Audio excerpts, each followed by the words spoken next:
makers of X-Lax present Strange as It Seems.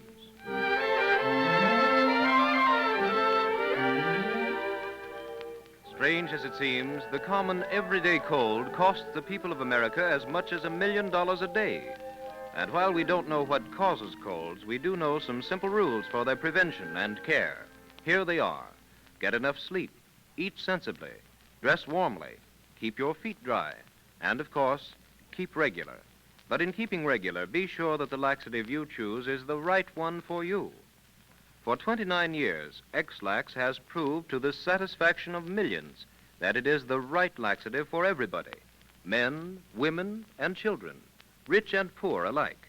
Because, you see, X-Lax is as mild and gentle as a laxative should be, yet it is effective, thorough. Then, too, it is so delightful to take. It tastes just like smooth, velvety chocolate. Everyone needs help at times, and when you do, won't you try X-Lax and find out for yourself how good, how pleasant it is, and how economical, too. It is just 10 cents a box at any drugstore.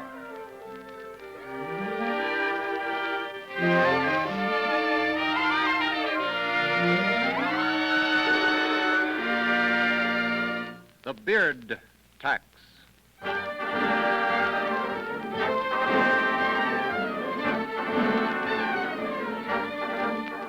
In the United States, a man has the constitutional right to wear a beard if he wants to. But in the days of Peter the Great in Russia, things were different. Russia. It is 1698 in the town of Preobrazhenskoye. Peter the Great is on a military campaign.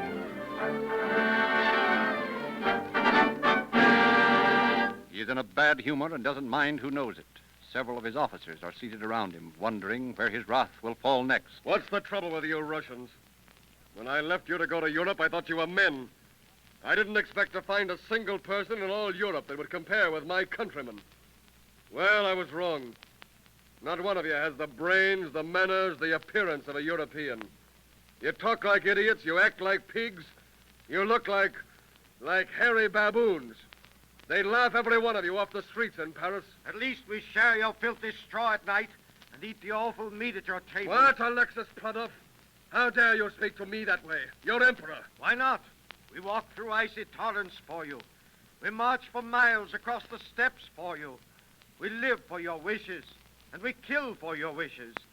We even give up our women to your wishes. Don't we, men? Yeah. And then you insult us by comparing us to a simpering European. Is that the way you reward us for our loyalty? I do as I wish. You're my subjects. If I don't like you the way you are, I have the right to make you over so you'll suit my fancy. The next thing you will do is to shave our faces, deck us out in skirts, and make us fawn at your feet like a bunch of giggling women. Not a bad idea, Alexis. Your Majesty, what do you mean? By heaven, I'll reward you for that idea. I'll make you Russians civilized yet. Miska, Yes, Imperial Majesty. hand me my scissors. Very well, Imperial Majesty. Yes, a very good idea. But what are you going to do? Cut us to pieces? You shall see. I'm willing to die. I would prefer it to serving a spineless European. Here are the scissors, Imperial Majesty. Good. Now, come here, Alexis. I shall begin on you. I am ready, Your Majesty. Hold your chin up. Now, off comes that beard. Oh, but Your Majesty, There. I beg of you. There. You look less like a bear every moment. There. Now. By heaven, Alexis, if you were not so tall, I'd swear you were a European. I'm glad I've given Your Majesty some pleasure. Oh, cheer up. You aren't to be the only one. Ladislas, you come next. Never. Come here, I say. I tell you, I'll not be disgraced. Oh, no? I'm 3 times your size. Don't forget that. It's taken me years to grow this beard. Have mercy. Come here. No, Your Majesty. No, Your Down Majesty. you go. On my lap. Now, Stop. if you move a muscle, I'll break your back. And keep your head quiet, or I might touch your eyes. Ah, now, Ladislas, off it comes. Oh, my beard. From now on, gentlemen, I'm going to insist on the men of my court shaving themselves. Oh, Your Then, if I catch any of you with a beard, it shall go hard with you. Oh, your majesty. Now. There now, Ladislas. You'd never recognize yourself. Your Majesty, your subjects will flee the country rather than give up their beards. I will prevent them. They will rebel. Rebel? I know how to deal with that. I shall... But wait, Alexis. Russia needs money. If anyone does not wish to do as I ask, I shall tax his beard. The longer the beard, the heavier the tax. From now on, my country will be worthy to be part of Europe if I have to shave every man in Russia myself. Silence! Officers, repair to your quarters. Tonight at dinner, we will drink a toast.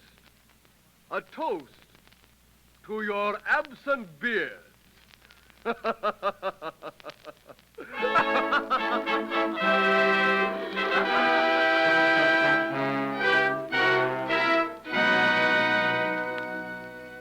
Strange as it seems, Peter the Great sought to make Russia a more civilized country by insisting that every man go clean-shaven.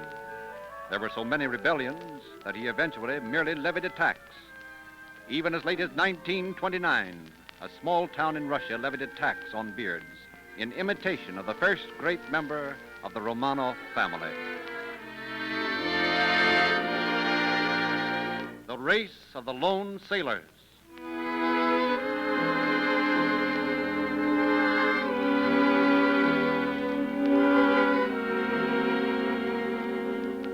Have you ever felt the thrill of these words by Masefield?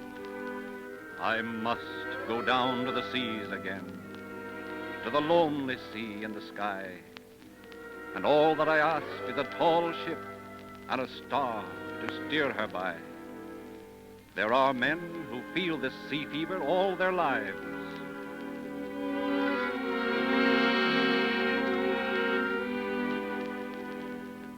Would you like to sail across the Atlantic Ocean all by yourself?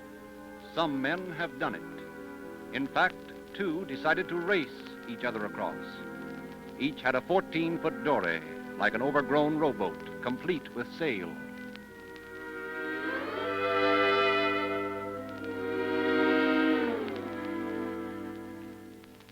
It is 1890 in Boston, Massachusetts. Captains W.A. Andrews and Josiah Lawler are making their little boats ready for the race across the Atlantic. Just before they embark, they have a few last words with each other. Well, Captain Andrews, have a good trip. I will, Captain Lawler. I will. By the great horn spoon, I haven't sailed the seven seas for nothing. Me too. I've always had a sort of hankering to go across the Atlantic by myself.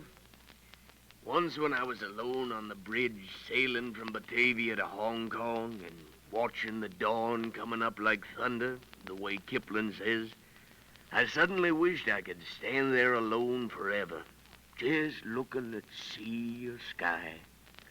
And then some mangy sailor came up and spoiled the whole thing. I know just what you mean, Lawler. It's the sort of fever you get when you feel the spray on your face and hear the slap of water against your bow. You feel like a king. The minute there's another human being around, it breaks the spell. Aye, that's it. Nobody can understand it but another sailor. Well, give me your hand. Aye, Captain. Good luck, Captain Andrews. May the best man win. May the best man win.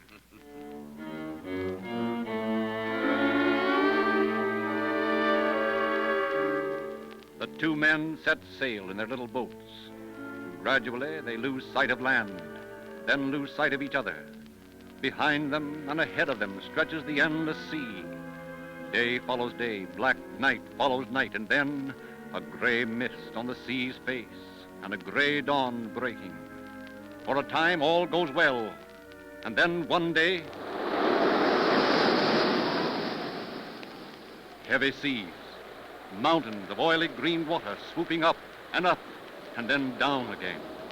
A sickening wrench as the frail boats hurl themselves over one surging mass of foam and then catapult down into the trough of the next giant wave.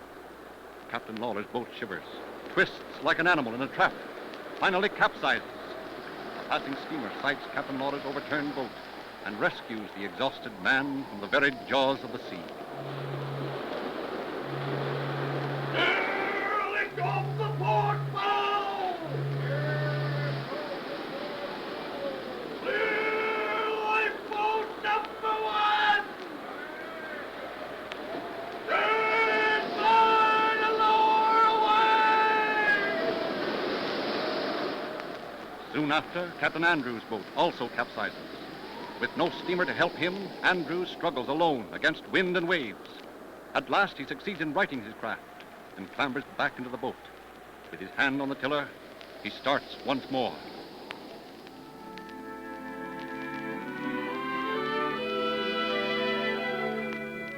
A month goes by. At last, after 40 days on a trackless waste of foam and spray, Andrews sights Land's End, Cornwall, England. Gradually, Captain Andrews' salt-bitten eyes see the shapes of men standing on the wharf. News of his daring exploit has already preceded him, and people are waiting to take his hand, slap him on the back, call him a hero. He has been acclaimed winner. His 40-day struggle against destruction is over.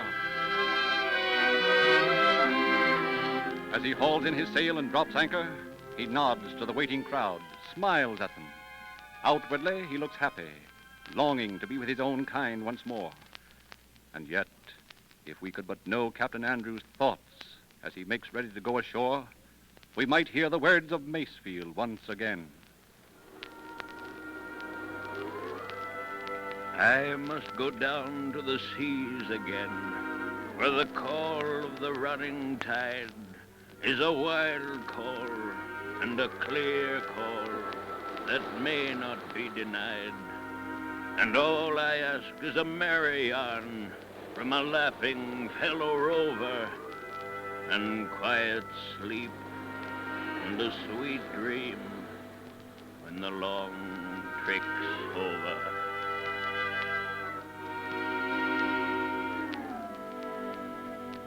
Strange as it seems, Captain Andrews and Captain Josiah Lawler set sail from Boston in 1890 for a race across the Atlantic, alone in 14-foot dories.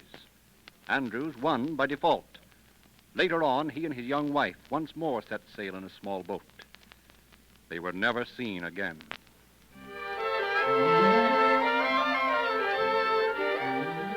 Doesn't it strike you as strange that some people will go out of their way to make themselves uncomfortable and miserable when there isn't the slightest need for it? What about you? Do you take a laxative that is disagreeable, that upsets you, the sort that makes you say, never again? If you do, then the very next time you need a laxative, try X-Lax. Once you have, we think that no other laxative will ever do for you again, because X-Lax is as mild and as gentle as any laxative you should take. And yet, for all its gentleness, it is completely thorough. And taking X-Lax is a joy. Imagine, it tastes just like smooth, velvety chocolate. It just must be the better laxative because more people use it and like it than any other brand in the world. So get a box right now, so you'll have it handy when you need a laxative. And X-Lax is very inexpensive, only 10 cents a box at any drugstore. What is the world's most valuable book? Who are the poison eaters? Listen in to our next broadcast. You have just heard Strange as It Seems by John Hix, with original music composed and conducted by Felix Mills.